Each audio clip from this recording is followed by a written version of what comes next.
En México, artistas como Patricia Navidad decían que no existía el COVID hasta que se contagiaron.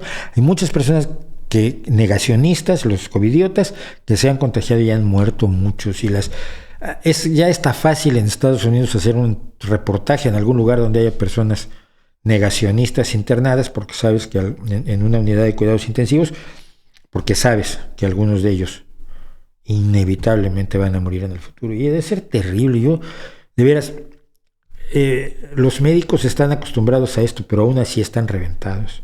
He hablado con médicos, con gente que hace personal sanitario de otro nivel, lo que aquí en México se llama asistentes, aquí en España son los ATS, los asistentes técnicos sanitarios, los enfermeras y demás, y la gente está rota, porque están acostumbrados a la muerte como un incidente natural en el proceso, no como una constante cotidiana. Es que eso representa un terrible desgaste emocional, ¿no? En Ecuador, el porcentaje de vacunados con las 2 dosis llegó al 40%. Es maravilloso. Mi reconocimiento a Ecuador.